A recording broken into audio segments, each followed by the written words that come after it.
Good morning students. आज मैं BA BSc प्रथम वर्ष के भूगोल पढ़ने वाले विद्यार्थियों के लिए एक नया लेसन लेकर आया हूं और ये लेसन है आपका प्रथम पत्र भूगोल भौतिक भूगोल का। और इसमें आज हम लोग पढ़ेंगे जियोलॉजिकल टाइम स्केल या भौगोलिक या भूवैज्ञानिक काल या समय मापनी। और ये भूवैज्ञानिक समय मापनी बहुत ही महत्वपूर्ण टॉपिक है पृथ्वी के इतिहास को जानने के बारे में। पृथ्वी जिस पर हम लोग रहते हैं काफ़ी रहस्यमय है। इसकी उत्पत्ति वास्तव में कब हुई थी और इसका क्या इतिहास रहा, ये जानना बहुत ही मुश्किल कार्य है। अगर असंभव नहीं भी है तो बहुत ही मुश्किल है। और इसका जो शुरुआत का इतिहास है उसे जानना तो और भी मुश्किल है। पृथ्वी की उत्पत्ति कैसे हुई, इस पर बहुत सारे विचार हैं।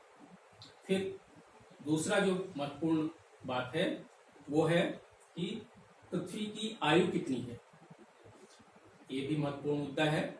और इस पर बहुत सारे दार्शनिकों ने और धार्मिक व्यक्तियों ने अनुमान लगाया था और उसके बाद वैज्ञानिक ढंग से जांच पड़ताल भी की गई। और इसमें कुछ बातें हैं जो हम लोगों का आज का विषय नहीं है, लेकिन फिर भी केवल उल्लेख करते हुए हम लोग आगे बढ़ते हैं। आप इसको थोड़ा पढ़ लेंगे। ये बातें हैं कि पृथ्वी की आयु जानने के लिए सागरीय लवणता को जानना, कि पृथ्वी के महासागरों में कितनी लवणता है यानी कितना नमक घुला हुआ है। और अगर हम ये जान लें कि एक वर्ष में कितनी लवणता घुलती है उसमें, तो हम ये जान सकते हैं कि पृथ्वी की आयु कितनी है। इसी प्रकार हम अगर ये जान लें कि पृथ्वी के महासागरों में कुल कितना तलछट है और एक वर्ष में जो विभिन्न नदियां हैं कितना तलछट या अवसाद लाती हैं, जमा करती हैं, अगर ये याद कर लिया जाए तो भी हमें पता चल सकता है कि पृथ्वी की आयु कितनी है। तीसरा जो है वो रेडियो सक्रिय तत्व। आप लोग जानते हैं कि रेडियो सक्रिय तत्व जो हैं ये पृथ्वी की चट्टानों में पाई जाती हैं। और ये इन्हें रेडियो सक्रिय इसलिए कहते हैं कि ये काफ़ी सक्रिय होते हैं और खुद ब खुद चट्टानों के अंदर अपनी सक्रियता के कारण इनमें विखंडन होता रहता है और इनमें जो चट्टानें बहुत सारी वो लेड में बदल जाती हैं। और अगर हम उनकी गणना करें तो हमें चट्टानों की आयु ज्ञात हो सकती है। तो इस साक्ष्य को, रेडियो सक्रिय तत्वों के साक्ष्य का उपयोग करके पृथ्वी की आयु जानी जा सकती है। और चौथी बात है जीवाश्म के साथ। जीवाश्म कहते हैं पत्थरों में या चट्टानों में पाए जाने वाले जीव जंतुओं के ऐसे अंश जो अब पत्थर बन गए हैं। वे मूल रूप से वनस्पति और जंतुओं के अवशेष हैं और अवसादों में दबने से वे चट्टानों में परिवर्तित हो गए। तो कुल मिलाकर ये सारे साक्ष्य हैं जो पृथ्वी की आयु के बारे में बताते हैं। लेकिन ये सारे साक्ष्य के बारे में जब भी बात करते हैं, विचार करते हैं, तो ये पाते हैं कि पृथ्वी की जो आयु है लगभग 460 करोड़ वर्ष पूर्व पृथ्वी का जन्म हुआ और पृथ्वी सौर परिवार का एक सदस्य है। तो अन्य सारे ग्रह भी इसके साथ साथ ही बने। और कहा जाता है कि पृथ्वी आरंभ में जब इसकी रचना हुई तो गैसीय दशा में थी और काफी उत्तप्त थी। धीरे धीरे ये गैसें ठंडी होने लगी और ठंडी होते होते धीरे धीरे वो ठोस होने लगी और ठोस होने के बाद फिर ये जमने लगी। और ये ठोस होने का क्रम ऊपर से हुआ, यानी ऊपर की परत पहले ठंडी हुई, फिर बीच की परत और फिर निचली परत। और इस प्रकार पृथ्वी धीरे धीरे ठंडी होती गई। ये उस समय सूर्य का चक्कर भी लगाती रही और धीरे धीरे ठंडी भी होती रही। तो इसका मतलब क्या हुआ कि शुरू में जो पृथ्वी थी उसके बारे में कुछ नहीं जाना जा सकता, क्योंकि ये गैसीय दशा में थी। जब ये ठंडी होने लगी, ठोस होने लगी, तो फिर धीरे धीरे ये इसमें कुछ ऐतिहासिक साक्ष्य जमा होने लगे, जिसे पुरातात्विक साक्ष्य भी कह सकते हैं। और उन साक्ष्यों का अध्ययन करके भूगर्भ शास्त्र के और विभिन्न विषयों के विद्वानों ने पृथ्वी के इतिहास को समझने का प्रयास किया है। तो पृथ्वी की जो आयु है इसको आप पुस्तकों से पढ़ लेंगे। और मैं एक ही बात कहना चाहूँगा कि आप अच्छी पुस्तकें पढ़ें। आप भौतिक भूगोल सविंद्र सिंह की बहुत प्रसिद्ध पुस्तक है, आप इसका सहारा ले सकते हैं और एक चार्ट बना ले। देखिए मैंने आप लोगों के लिए एक चार्ट बनाया है इस तरह से, जो ये चार्ट बनाया है आप भी ऐसा ही चार्ट बनाकर अपने दीवार पर लगा लें और आप रोज इसे 10 दिन देखेंगे तो आपको पृथ्वी के विभिन्न अवधि का इतिहास ज्ञात हो जाएगा। ये एक चूंकि महत्वपूर्ण टॉपिक है और परीक्षाओं में खासकर कॉम्पिटिटिव एग्जाम्स में भी आता है।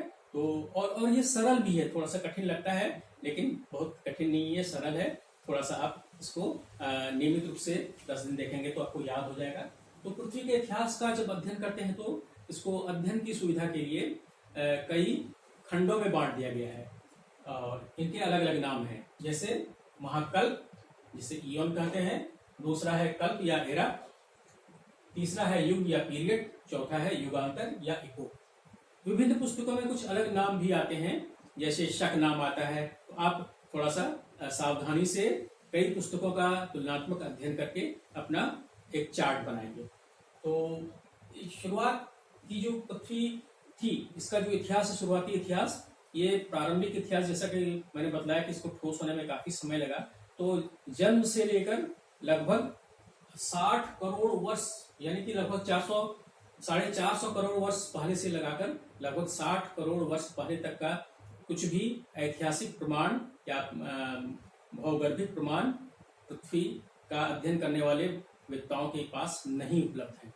तो इस ऐसे काल को नाम दिया जाता है आर्कियन और प्री कैम्ब्रियन। इस समय इसको हिंदी में आदिकल्प, आर्कियन को आदिकल्प और प्री कैम्ब्रियन को उषः कल्प भी या शक भी कहते हैं। तो पृथ्वी के इतिहास का ये दीर्घतम काल है। आप देख रहे हैं कि लगभग 460 करोड़ वर्ष से 60 करोड़ वर्ष पूर्व की बात हो रही है, यानी कि लगभग 400 करोड़ वर्ष तक जो पृथ्वी का जो इतिहास है वो लगभग अज्ञात है। उसके बाद ही जो सारे साक्ष्य हैं बाद के हैं। और लेकिन इस समय की जो महत्वपूर्ण बात है कि एक तो ये कि दीर्घतम अवधि का काल था, दूसरा इस काल में जीव जंतुओं का विकास नहीं हुआ था, जीवन संभव था भी नहीं, क्योंकि महासागर नहीं बने थे, जल नहीं था शुरू में, जीव जंतु नहीं थे, सारी परिस्थितियां, जीवन की परिस्थितियां अनुकूल नहीं थी, प्रतिकूल थी। तो इसे अजैविक या अजैव काल भी कहते हैं। लेकिन इस काल के अंतिम वर्षों में, अंतिम समय में व्यापक पैमाने पर प्राथमिक चट्टानों का निर्माण हुआ। प्राथमिक चट्टान आप लोगों ने पढ़ा है, प्राथमिक चट्टान यानी प्राथमिक शैल, आग्नेय शैलों को भी कहते हैं। और इस समय ग्रेनाइट और नीस का काफी निर्माण हुआ। तो इस प्रकार आदिकल्प के बाद हम लोग और उषः कल्प के बाद जो दूसरा महाकल्प है, ये पहला जो है प्रेट्रोजोइक महाकल्प था, दूसरा महाकल्प जो है वो पैलियोजोइक है। और पैलियोजोइक महाकल्प जाना जाता है जीव जंतुओं के विकास के लिए। इस समय यानी पृथ्वी पर जीवन को धारण करने की परिस्थितियां बन गई थी, परिस्थितियां अनुकूल होने लगी थी, तो जीव जंतुओं का उदय होने लगा था। लेकिन ये जीव जंतु आज के जैसे नहीं थे, काफी सूक्ष्म थे, अपने जिस रूप में थे वो आज से बिल्कुल ही भिन्न है। और ये 60 करोड़ वर्ष पूर्व से ये काल शुरू होता है और ये इसमें भी 6 युग हुए हैं। भूवैज्ञानिकों ने इसके विभिन्न युगों का अलग अलग नामकरण किया है। ये नाम है Cambrian, Ordovician, Silurian, Devonian, Carboniferous और पर्मियन। तो इस प्रकार इसमें 6 युग हुए, यानी ये प्री कैम्ब्रियन के बाद का युग है। और प्री कैम्ब्रियन का जो पहला कालखंड था उसका तो बहुत अधिक साक्ष्य, कुछ भी साक्ष्य नहीं है, लेकिन ये कैम्ब्रियन के बाद का जो साक्ष्य है वो काफी उपलब्ध है। कैम्ब्रियन युग जो हुआ पुराजीव का, ये लगभग 60 करोड़ वर्ष से लगाकर 50 करोड़ वर्ष पहले का है। और इसमें जो रीढ़हीन जंतु का अभ्युदय हुआ और इसी समय बड़े पैमाने पर बालू पत्थर और चूना पत्थर का जमाव हुआ और ये बने, और इसी में सागरीय अतिक्रमण भी हुआ। आप लोगों ने पढ़ा होगा कि सागर का समय समय पर महाद्वीपों पर अतिक्रमण होता है और फिर कभी ये वापस लौटता है। इसी प्रकार कभी भूतल का उत्थान होता है, कभी उसका अवतलन होता है। तो ये सारी भौगोलिक क्रियाएं पृथ्वी पर चलती रहती है, इसलिए इसे अनस्टेबल अर्थ कहते हैं। फिर कैम्ब्रियन युग के बाद ऑर्डोविशियन युग आया। ये लगभग 50 करोड़ वर्ष पहले से लगाकर लगभग 40 करोड़ वर्ष यानी कि 10 करोड़ वर्ष इसकी अवधि रही। और इसमें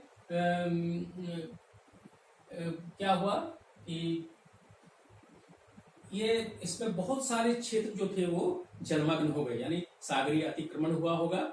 और इसके साथ ही बहुत सारी भौगोलिक हलचलें, भौगोलिक घटनाएं भी घटी। इनमें से ज्वालामुखी का उद्गार भी कई जगह पर हुआ और अपलेशियन पर्वत और यूरोप के पर्वत बने। अपलेशियन बहुत ही महत्वपूर्ण पर्वत है उत्तरी अमेरिका में, इसके पूर्वी तट से कुछ दूर पर यह स्थित है। अभी कोयला के लिए जाना जाता है, आप लोग सेकंड ईयर में आप इसे पढ़ेंगे। और यूरोप के पर्वतों की जो पश्चिम में है उनमें से कई पर्वतों का निर्माण इस युग में हुआ। ऑर्डोविशियन के बाद जो तीसरा युग है वो सिलोनियन युग है। ये लगभग 35.5 करोड़ वर्ष पूर्व की बात है और इसकी अवधि 4.5 करोड़ वर्ष है। इस समय रेंगने वाले जीव आ गए थे, उनका अभ्युदय हो गया। ये रीढ़ वाले होते थे और जीवन का एक महत्वपूर्ण अध्याय शुरू हो गया था, ऐसे जीवों का उदय होना। और इसी समय प्रवाल बने, मत्स्य बने। प्रवाल यानी मूंगा या कोरल, ये समुद्रों में एक विशिष्ट भू आकृतियां पाई जाती हैं। खासकर ऑस्ट्रेलिया का जो ग्रेट बैरियर रीफ है बहुत महत्वपूर्ण है, आप लोगों ने पढ़ा होगा। तो और इसी समय विभिन्न प्रकार की मछलियों का भी विकास हुआ, उनका अस्तित्व संभव हुआ। और इसके बाद जो महत्वपूर्ण गतिविधियां थी उसमें था कुछ महत्वपूर्ण पर्वतों का निर्माण। इसमें स्कैंडिनेविया और स्कॉटलैंड के पर्वत आते हैं जो इस युग में बने। स्कैंडिनेविया आप एटलस में देखेंगे, यूरोप में है। स्कॉटलैंड भी यूरोप में है, आप खोजकर उन्हें पहचानें। फिर चौथा युग है डेवोनियन युग। ये लगभग 5.5 करोड़ वर्ष की इसकी अवधि है और इससे मत्स्य युग के नाम से भी जाना जाता है। इसका मतलब आप समझ सकते हैं कि इस युग में विभिन्न प्रकार की मछलियों का अभ्युदय हुआ, विकास हुआ और बड़ी मात्रा में हुआ, इसलिए इसे मत्स्य युग कहा गया। और इसमें पर्वतों का उत्थान हुआ। पर्वतों का उत्थान यानी इसकी ऊंचाई बढ़ी, पर्वत बन रहे थे, मुर्दार पर्वत भी बने होंगे या जो बने होंगे वो उनका धीरे धीरे ऊंचा होना, ये एक बहुत महत्वपूर्ण भौगोलिक कार्य है। और इसी समय महाद्वीपों का अवतलन भी हुआ, यानी ये धंसी। और डेवोनियन के बाद का जो समय है, युग है, उसे कार्बोनिफेरस युग कहते हैं। ये लगभग 6.5 करोड़ वर्ष की अवधि का था। और इसमें जो इस समय जो जलवायु थी ये उष्ण और आर्द्र जलवायु थी उस समय। और इस जलवायु में बहुत बड़े क्षेत्र में बड़े पैमाने पर घने वनों का विकास हुआ और ये घने वन काफी समय तक बने रहे। लेकिन फिर इसी अवधि में पृथ्वी में हलचलें हुई, भौगोलिक हलचलों के कारण पृथ्वी पर लंबी लंबी दरारें पड़ी और बड़े पैमाने पर व्यापक क्षेत्र में जंगलें धंसकर इन दरारों में चली गई और तापमान और दबाव से इनका स्वरूप बदल गया और ये कोयला बन गई। ये आज की बात नहीं है, लगभग बहुत ही पुरानी बातें हैं। ये जब है आज हम लोग कोयले का उपयोग करते हैं, आप समझिए कि ये कितनी पुरानी बात है। तो क्योंकि कोयले का निर्माण बहुत बड़े पैमाने पर हुआ था, इसीलिए इस युग को कार्बोनिफेरस युग भी कहते हैं। और इस समय उभयचर प्राणियों का विकास हो गया था। उभयचर मतलब ऐसे जीव जंतु जो स्थल में भी रह सकते हैं और जल में भी रह सकते हैं। मेढक ऐसे ही उभयचर प्राणी का एक उदाहरण है, जिसे आप सभी लोग जानते हैं, सबने देखा होगा। इस समय मोड़दार पर्वतें बनी, और जब ये युग समाप्त होने लगा था तो तापमान बढ़ने लगा पृथ्वी का, और इसके कारण क्या हुआ कि बड़े क्षेत्र में सूखा आने लगा। और इसके बाद का जो युग है वो पर्मियन के नाम से जाना जाता है। इसकी अवधि 5.5 करोड़ वर्ष है, और इस समय जलचर और सरीसृप जंतुओं का काफी विकास हुआ। जलचर मतलब जल में रहने वाले जीव जंतु, और सरीसृप मतलब रेंगने वाले, जो रीढ़ होते थे इनमें, लेकिन ये रेंगते थे। तो ऐसे जंतुओं का विकास, जलचर आपने सरीसृप का बहुत उदाहरण भी देखा होगा, सांप भी इसी वर्ग में आता है। और इस काल में हर्षिनियन भूसंचलन हुआ। ये पर्वत निर्माण के विभिन्न काल हुए हैं, जैसे कैलोडिनियन, हर्षिनियन, आप पुस्तकों में पढ़ेंगे। और हर्षिनियन भूसंचलन हुआ, और इससे फिर पर्वत बने, मोड़दार पर्वत बने। और इस युग के अंत में फिर तापमान बढ़ने लगा और सूखा होने लगा।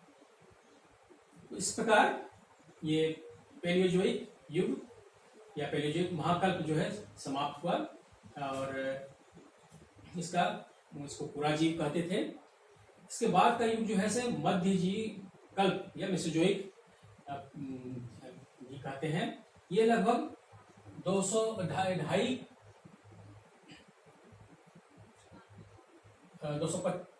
ये इसकी अवधि जो थी ये लगभग 65 करोड़ वर्ष पहले की थी, आप सोचिए। और इसमें प्राणियों का काफी प्रसार हुआ। ये बहुत सारे प्राणियों का अभ्युदय हो गया था।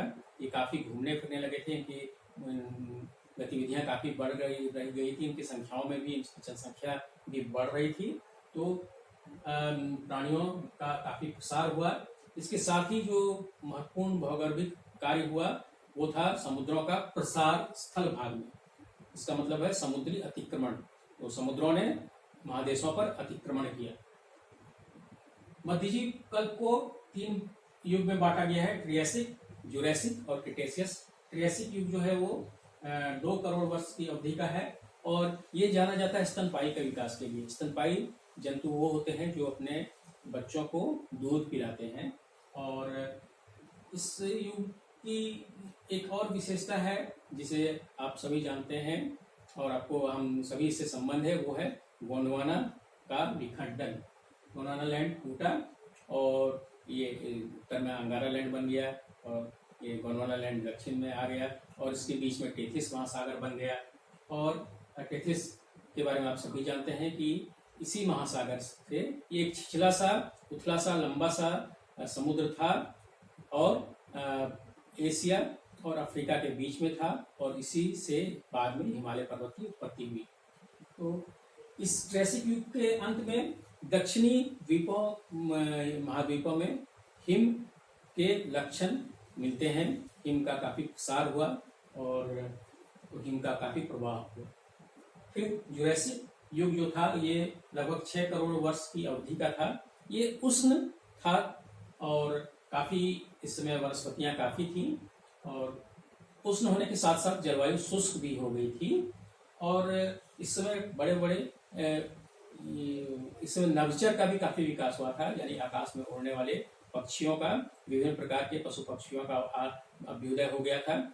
और लेकिन ये युग जो जाना जाता है मुख्य रूप से एक खास लंबे चौड़े प्राणी के कारण। आप लोगों ने सुना होगा डायनासोर, एक फिल्म भी आपने देखी होगी डायनासोर के ऊपर। और ये बड़े ही विशाल प्राणी होते थे, बहुत ही वजनी होते थे, बहुत ही भारी भरकम होते थे। कुछ डायनासोर जो थे शाकाहारी थे, कुछ मांसाहारी थे, और ये अत्यंत खूंखार माने जाते थे। लेकिन ये भी बाद में नहीं रहे। इस समय कुछ महत्वपूर्ण भौगोलिक हलचलें हुई, और इसमें से एक रचना राजमहल हिल्स की है। राजमहल हिल्स छोटा नागपुर के संथाल परगना में, झारखंड में पाया जाता है, और ये बिल्कुल बंगाल की सीमा पर है। आप एटलस में राजमहल की पहाड़ियां कहाँ पर है उसे ढूंढें। फिर इसके बाद क्रिटेशियस युग है, और ये इसे खड़िया युग भी कहते हैं। खड़िया या चौक आपने सबने देखा होगा कक्षाओं में पढ़ाने के लिए, जब ब्लैक बोर्ड का उपयोग करते हैं तो खड़िया का उपयोग करते हैं। तो जब इस युग को खड़िया युग कहा गया तो आप समझ सकते हैं कि इस युग में बड़े पैमाने पर खड़िया का निर्माण हुआ होगा, चौक का निर्माण हुआ होगा, और उत्तरी अमेरिका में और यूरोप में। इसी समय दक्कन में लावा का उद्गार हुआ। ये समय बहुत ही महत्वपूर्ण है भारत के इतिहास में, भौगोलिक इतिहास में। दक्कन का प्रायद्वीप का जो उत्तरी भाग है उसमें ट्रैप कहते हैं, डेक्कन ट्रैप। ये लावा से बना हुआ पठार है, और ये महाराष्ट्र सटा हुआ कर्नाटक और मालवा के पठार में पाया जाता है। यहाँ पर जो मिट्टियाँ हैं वो बेसाल्ट, यहाँ की चट्टानें हैं, और उनसे काली मिट्टी बनी है। तो आप डेक्कन लावा उद्गार से अब परिचित हो गए। इसके बाद एक और जो गतिविधि हुई वो क्या हुआ, उत्तरी गोलार्ध में भूमि का अवतलन हुआ, यानी वो ऊपर से नीचे आ गई। तो इस प्रकार क्रिटेशियस युग बहुत महत्वपूर्ण है। इसी समय विशाल लेल्टाएं बनी, रॉकीज और एंडीज बने। रॉकीज उत्तरी अमेरिका में और एंडीज दक्षिणी अमेरिका में। आप मानचित्र में एटलस में देखिए, रॉकीज और एंडीज का विस्तार बहुत ही विस्तृत है। पूरा का पूरा जो उत्तरी और दक्षिणी अमेरिका ये लगातार उत्तर से दक्षिण तक विस्तृत है। और फिर मध्यजीव के बाद का कल्प है सेनेरोजोइक, और ये आज से 6.5 करोड़ वर्ष 7 करोड़ वर्ष पहले की घटना है। और इस समय फिर तापमान बढ़ने लगा था, और तापमान घटने लगा, जिसके कारण पृथ्वी के बहुत बड़े भाग में हिमयुग आया। हिमयुग एक ऐसा युग है जब पृथ्वी के धरातल पर बहुत बड़े पैमाने पर हिम के आवरण का प्रसार हो जाता है। तापमान काफी कम होने से, हिम के प्रसार के लिए क्या तापमान होना चाहिए, कम से कम 0 डिग्री सेल्सियस, और इससे कम जब तापमान होगा तो पानी बर्फ में परिवर्तित हो जाएगा। तो बहुत बड़े पैमाने पर इस समय हिम के चादर का प्रसार हुआ, खासकर उत्तरी अमेरिका और यूरोप के उत्तरी भागों में। और इस समय परिहिमानी और हिमानी की स्थलाकृतियां मिलती हैं, और इसी समय रेंगने वाले जीव जो थे, तापमान चूंकि काफी कम हो गया था, जलवायु प्रतिकूल हो गई थी, तो वे गायब हो गए, उनका अस्तित्व समाप्त हो गया। लेकिन नए जीव आए, नए जीवों का उदय हुआ, नए जलवायु परिस्थितियों में नए प्रकार के जीव आए, और इसमें भूसंचलन भी काफी हुआ। इसको सेनेरोजोइक को 4 भागों में बांटा गया है। एक पहला तो टर्शियरी युग है। टर्शियरी को 4 भागों में बांटा गया है।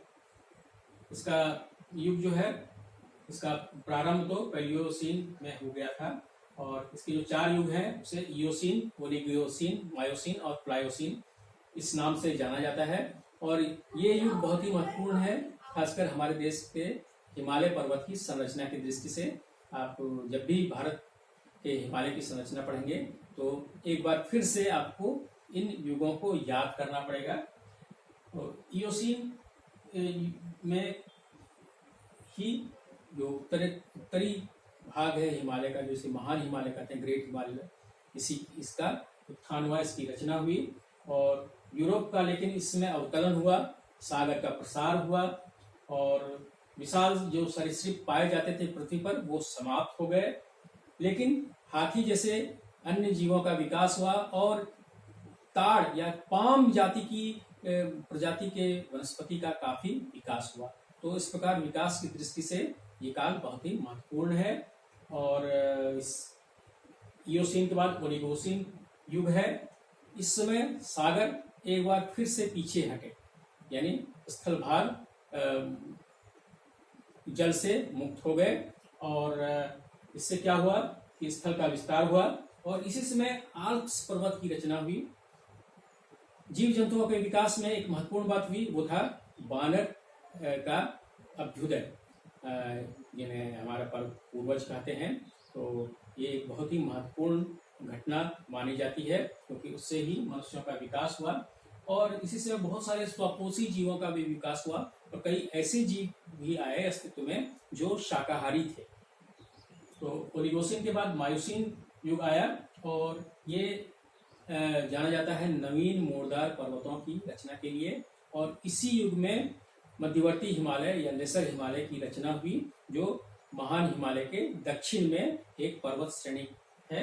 और इसी समय की एक और महत्वपूर्ण घटना है, भूमध्य सागर अपने वर्तमान स्वरूप में आया। भूमध्य सागर आपने देखा होगा, अफ्रीका के उत्तर में और यूरोप के दक्षिण में स्थित है और ये एक महत्वपूर्ण सागर है और काफ़ी सारे द्वीप हैं। आप एटलस में एक बार फिर से देखें। और भूमध्य सागर का स्वरूप के बाद जो दूसरी महत्वपूर्ण घटनाएं हैं वो है ज्वालामुखी का बड़े पैमाने पर उद्गार होना। और मायोसिन के युग के बाद प्लायोसिन युग आया। ये लगभग 70 लाख वर्ष पहले की बात है, या 1 करोड़ वर्ष पहले की बात है। इस समय की जो सबसे महत्वपूर्ण घटना जो भारत की दृष्टि से महत्वपूर्ण है वो है शिवालिक पर्वतमाला की रचना। ये हिमालय पर्वत का सबसे दक्षिणी भाग है। उत्तर में महान हिमालय, फिर बीच में मध्य में लेसर हिमालय या आंतरिक हिमालय और दक्षिण में शिवालिक की पहाड़ी है। तो इस प्रकार टर्सरी युग समाप्त हुआ और उसके बाद का जो युग शुरू हुआ उसे क्वाटरनरी युग के नाम से जाना जाता है। उसे ये जो है बेसिक मुख्य रूप से सेनोजोइक के बाद नियोजोइक एरा आया और नियोजोइक एरा को फिर क्वाटरनरी युग में बांटा गया। और इससे फिर क्वाटरनरी की शुरुआत कब हुई? लगभग 20-30 लाख वर्ष पहले। और देखिए अब धीरे धीरे आधुनिक युग की ओर बढ़ते आ रहे हैं। और इस समय जो एक महत्वपूर्ण भौगोलिक घटना थी वो था बहुत बड़े पैमाने पर हिमावरण, यानी कि फिर जलवायु एक बार ठंडी हो गई और बड़े पैमाने पर हिम की चादरें बिछ गई। और जो जीवन के विकास की दृष्टि से जो महत्वपूर्ण बात हुई कि विभिन्न पशु पक्षियों का, जीव जंतुओं का विकास लगभग पूर्ण होने की दशा में आ गया। और इसको फिर 2 भागों में बांटा गया क्वाटरनरी युग को, प्लीस्टोसीन और होलोसीन। प्लीस्टोसीन जो है वो लगभग 10 लाख पूर्व का काल है और इस काल में व्यापक रूप से हिमावरण हुआ। बहुत बड़े पैमाने पर हिम की चादरें बिछ गई उत्तरी अमेरिका में और यूरोप में। और इसी समय 4 हिमयुग हुए, यानी पृथ्वी काफ़ी ठंडी हुई, फिर वातावरण गर्म हो गया, फिर ठंडी हुई, फिर गर्म हुआ। इस प्रकार हिमयुग आते गए। अभी हम लोग जो रह रहे हैं जिस काल में वो एक उष्ण या वार मेज है। और इसके बाद फिर अगर ऐसे ही क्रम जारी रहा तो एक हिमयुग की हम लोग प्रत्याशा कर सकते हैं। तो लेकिन इस समय जब व्यापक पैमाने पर हिमावरण हुआ था तो क्या काम हुआ कि हिमानी या हिम नदियों ने काफ़ी अपनी गतिविधियां बढ़ा दी और कई उनके जो भूदृश्य थे बड़े बड़े वो नज़र सामने आए परिहिमानीय के द्वारा और हिमानियों के द्वारा। तो ये आकृतियां बनी। इसी समय महान झील बना।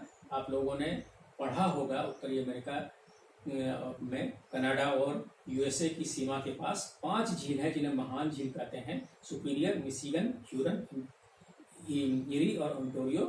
ये बहुत ही महत्वपूर्ण झील है और ये नदी से जुड़ी हुई है और ये नदी अटलांटिक महासागर तक जाती है। तो ये महान झील का बनना बहुत बड़ी बात है। ये मीठे पानी की बहुत ही प्रसिद्ध झीलें हैं ये 5 झीलें।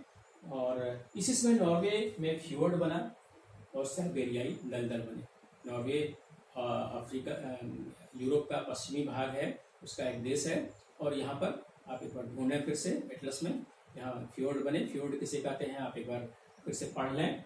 और साइबेरिया आधुनिक रूस का पूर्वी भाग है। यहाँ अभी तो घना जंगल पाया जा रहा है, लेकिन यहाँ दलदल भी हैं। तो दलदल का भी विकास इस समय हुआ। तो प्लीस्टोसीन में मानव का विकास बहुत कुछ हो चुका था, होने लगा था, लगभग अपने रूप में आने लगा था।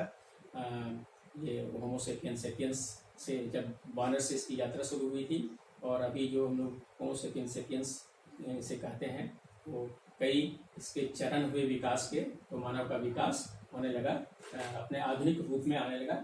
और अभी हम लोग जिस रूप में रह रहे हैं, जिस कालखंड में रह रहे हैं, उसे होलोसीन कहते हैं।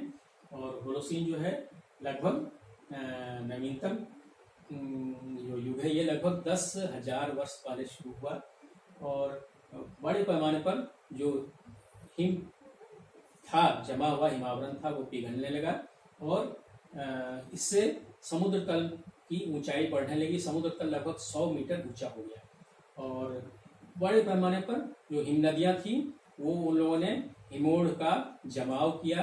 और इसके साथ साथ ही कई जगह जलवायु सूखी होने लगी और बड़े बड़े मरुस्थल बनने लगे। इसमें सहारा का मरुस्थल, अफ्रीका का कालाहारी का मरुस्थल, भारत का थार मरुस्थल, उत्तरी अमेरिका और दक्षिणी अमेरिका में कैलिफोर्निया, अटाकामा, पेरू का मरुस्थल और ऑस्ट्रेलिया का ग्रेट सैंड डेजर्ट, तो ये बनने लगे।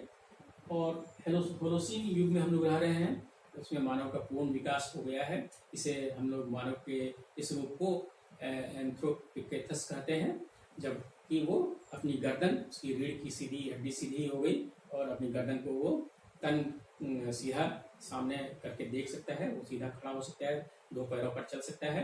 तो आधुनिक मनुष्य का इस युग में पूरा विकास हुआ। इसने खेती करना शुरू किया, औद्योगिक क्रांति हुए, विभिन्न प्रकार के कार्यों की शुरुआत हो गई, तो जिसे एंथ्रोपोजेनिक एक्टिविटीज कहते हैं, काफी बढ़ गया। और इस कारण भी शायद जलवायु में फिर से एक परिवर्तन का दौर शुरू हो गया है। ग्लोबल वार्मिंग या विश्व में तापमान की वृद्धि का दौर शुरू हो गया है। और आने वाले समय में इसका इतिहास क्या होगा ये तो नहीं मालूम है, लेकिन अनुमान लगाया जा सकता है कि बहुत सारे जो अभी जीव जंतु हैं वे नष्ट हो जाएंगे। लेकिन हो सकता है अधिक तापमान वाले जो जीव जंतु हैं, जो इसको जैसा कि कहा गया है सर्वाइवल ऑफ द फिटेस्ट, वो हो, तो नए जीव जंतुओं का विकास हो। तो इस प्रकार ये जो आज का लेसन है जियोलॉजिकल टाइम स्केल, आप इसका एक चार्ट बना लें। और एक जो कोटेशन है कि जेम्स हटन ने कहा था, न तो भूत का कोई लक्षण है, न अंत की कोई आशा। तो पृथ्वी का ये जो इतिहास है, इसका बहुत कुछ, जो अतीत का हमें बहुत कुछ नहीं पता, क्योंकि इसका कोई लक्षण उपस्थित नहीं है। और अंत इसका क्या होगा, कब होगा, कैसे होगा, क्यों होगा, ये भी केवल अनुमान का ही विषय है।